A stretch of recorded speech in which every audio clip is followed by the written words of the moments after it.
Hello, everybody. Today is Tuesday, October 19th, and I am Barbara Lardonay. Today, I want to ask the question or talk about the issue of God's sovereignty. And I think it's one of the oldest questions that humans deal with all the time. For thousands of years, we have struggled with this issue about God's sovereignty versus man's part and God's part and all those things. Well, I'm not going to be able to solve that entire issue. I'm not saying that what I'm going to tell you completely covers that issue, but I do think that I have a perspective on it that covers part of it. We might ask the question, if God is sovereign, we all believe God is sovereign. If God is sovereign, then why did this happen? Well, then why did God let that happen? He could have overridden this. He could have come into this situation and circumstance.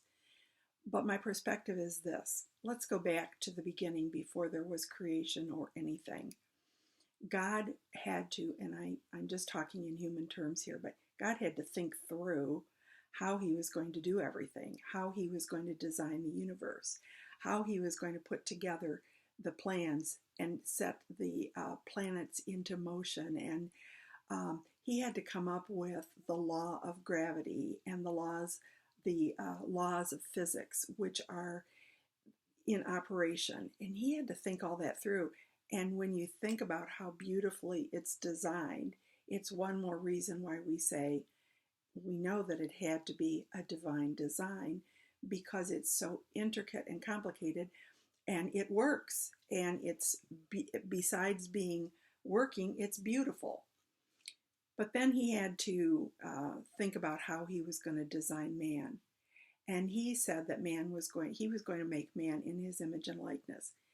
But he had the decision about whether or not he was going to allow man to have free will.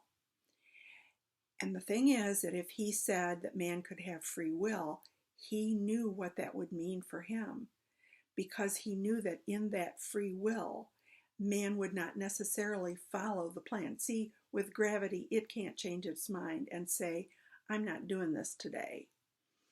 The laws of physics are in place and they can't really rebel against their creator. But man can rebel against his creator and can go a different way. So what God had to say to himself is, and again, I'm speaking in human terms, am I going to live with the consequences if I allow free will? And that is what he chose to do. Once he made that decision, just like everything else that he made, he did it beautifully and wonderfully. And he is not going to set aside that decision for any reason. Actually, he will never, never, never override a person's free will. So when things happen that we don't like, it's really not fair for us, and I know that we do this out of anger and emotion and everything, it's not fair to blame it on God, because he could have stopped it. He could have, because of his sovereignty, he could override that. What the thing is to understand is that God limits his own sovereignty.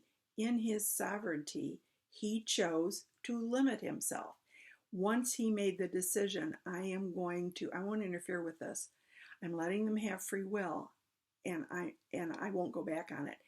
And I would think how easy it would be if I gave a child free will to run around my house and do anything they wanted, and they started going about breaking things and throwing things on the floor and destroying my house.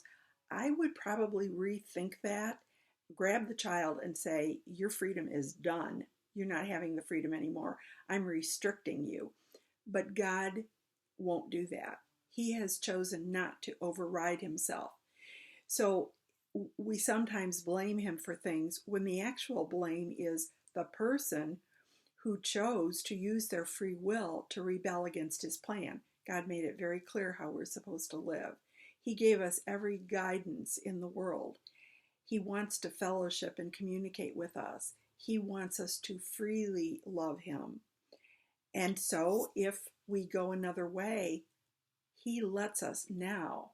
Here's the phenomenal thing about God, something that is a great mystery to me. Even though man has free will, God is still going to prevail in the end.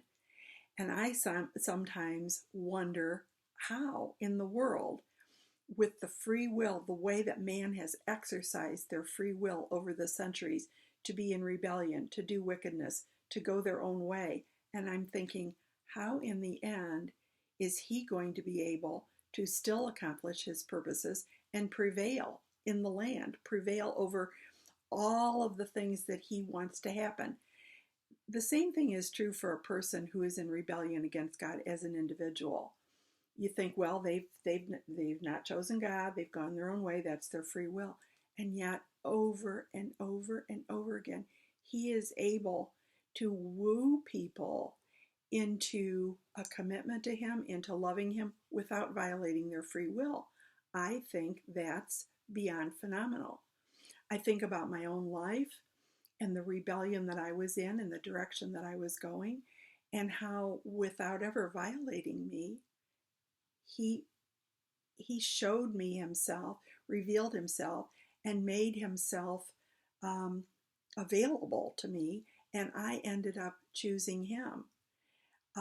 At the time, I was praying for someone else very close to me who made different decisions at that time, and God did not violate that person's free will. Let that person live out their life by their own free will, not in the way that I would have chosen for them to have done it.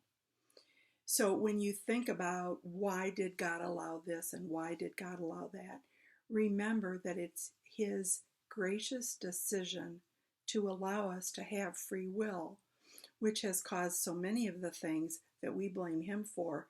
It is not his fault. Thanks for listening.